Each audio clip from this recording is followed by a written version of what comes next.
Welcome back to another episode from Autobiography Jr. I appreciate you guys for coming back and watching these videos. Make sure you like, share, and subscribe. I'm trying to get them views back up, man. My views been down, but maybe it's something I'm doing. I don't know. But today we got a Ford Maverrick. I think the paint code was M1. Correct me if I'm wrong. But there wasn't a lot of variance to this color. It's like a gray metallic. You know, I'm start off with that silver, man, on this new Fenders. A job I do all the time. New Fender, blend door. New Fender, blend the door. It happens all the time. I did 2 of these jobs in one day. I did it on this Ford Maverrick and a Jeep Renegade, which I have that video too. I'll release that later. Y'all guys will see it. But yeah, we start off with that sealer on that fender. I'm going to seal all my new parts. And if you get some burn throughs through the E-coat to that bare metal, don't worry, the sealer will protect it. It'll cover it up. It's going to stick. You don't have to do nothing crazy with it. But I'm using the DV1 base coat gun, about 19 PSI, trying to get that sealer nice and slick. Because if you don't get your sealer slick, the texture is going to follow it all the way to the clear coat, and you'll have crazy orange peel. Notice how I'm turning that gun sideways and putting sealer on the edge of that door. Now I do that because most times you don't really have to put no sealer on that door, but I have seen colors that might look a little different because there's sealer under and not sealer. So just for safety, I put sealer on the edge of the door. I'm using base coat blender out of my clear gun to burn the edge of that sealer. Now, if you don't burn the edge, the metallics is going to land in that dry spray from that blend on the sealer, and you're going to get a halo right there in that door, and you're going to see it. Now, I know some painters don't do stuff the same way, man, and I'm going to tell you, there's different ways. There's 2 ways to skin a cat. Ain't that what they say? Ain't that the saying? Ain't that the saying? There's 2 ways to skin a cat. Look, I watch painters on YouTube, and they might not do it necessarily the same way I do it, but if it works, it works. I'm showing you guys what I do and how it makes my jobs easier for me. Now, of course, there's probably going to be easier ways to do it, but hey, I know what works for me, and I don't have no issues. First coat of base, I got that gun at about 15 PSI, man, and this is one of those colors that's going to cover in the first coat. It's pretty much covering the first coat. Now, I do add a second coat and a third coat just to make sure, because you don't want to get it outside in that sunlight and it's way too light. You can see straight through to the sealer or something, because that's a hurtful feeling, man, to have to redo a job like that. But notice how I still got that gun sideways for that first coat on the door, and you can see that blend. Trust me, you can see it. I don't know if you can see how well it shows in the video, but you can see it. Now, the whole point of a cut-in is to get the inside of the parts, but you know, it's easier to do this job just one time in the booth, do it on a stand, put the fender on, you do the blend at the same time you paint that fender, and get it out the door, man. One time in the booth instead of 2 times, you know. Now, my manager and my boss, they don't like when I do it. They want me to cut the part in and put it on the car, then blend it all. I ain't got time for all that, man. Time is money. I ain't got time for all that.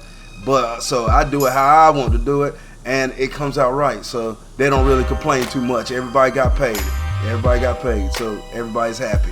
Now, these Ford Mavericks, man, I'm guessing these are popular cars, man. In the last couple months, I probably worked on 3 or 4 of these things, man. And when they first came out, I'm like, man, it ain't no real truck. Ain't nobody gonna buy these, but I swear, they became popular. Everybody has been bringing them in, getting them fixed and all that good stuff. I've been seeing them ride around. I don't know. Maybe they're growing on me. I don't know. Now, here goes the last coat of base, man. Look, notice how I got the gun at the same pressure I had it at, about 15, 16 PSI, but notice how I'm going slower and I got that gun back. Now, this is just so that all the metallics are uniform. Now, on a white, like a solid color like white or something, I wouldn't do this, because sometimes you can do this and it might make the color a little lighter or a little darker. I know it sounds crazy, but sometimes it does that on solid colors. Now, on metallic colors, I do it just to make the metallics all stand right and to make this blend look right. Notice how I'm doing this, finishing off this blend. Notice how at the top of the blend, I'm staying right where the mirror will hide the blend in case you're able to see it. Now with this DV1 gun, you ain't gonna see that blend, man. I probably didn't even have to do this last coat, man. That thing sprays so evenly, so nice. So and I know there's many guns out there that will do it the same way. You know, they put a lot of money in the spray patterns in these guns now, man.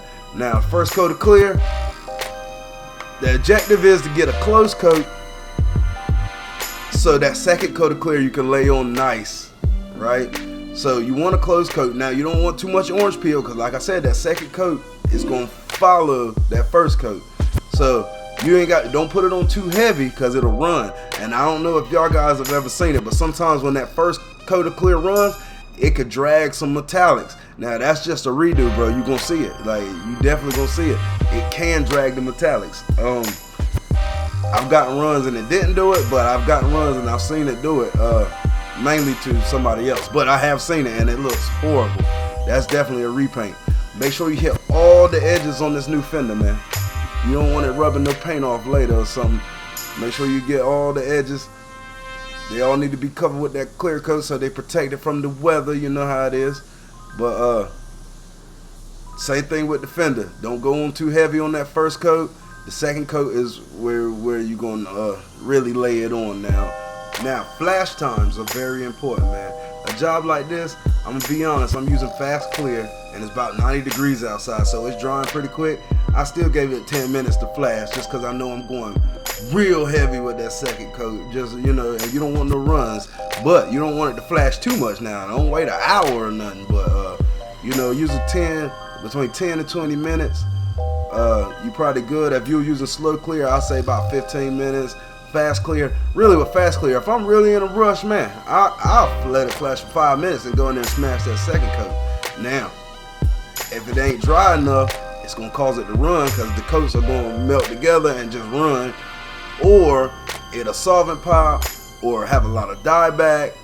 You know, make sure you monitor those flash times. Now, after base, before you put the first coat of clear, I always give it 20 minutes. I don't care how hot, how cold it is, 20 minutes just to make sure, you know. Now if it's really cold, which we got a heated booth, so it'll never be that cold in there, but you know, I'll wait 30 minutes, or if I'm doing like a pearl white or some kind of tri-coat, and you know, you putting on more and more coats, I give that base coat and that mid coat longer to flash before I put the clear on. But on a job like this, you're trying to smash it and get it out of there, man, give it 10 minutes and come in there and smash that second coat, man.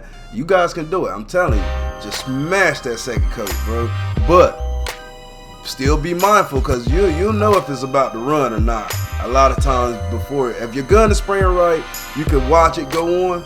And let me tell you, if it's going on so slick, it's probably going to run, right? If it's going on and it's just a little bit of texture, leave it alone. But if it gets really, really, really slick as you spraying, man, you might be in a danger zone, you know. Don't go too heavy until you get comfortable enough with your guns and how you spray.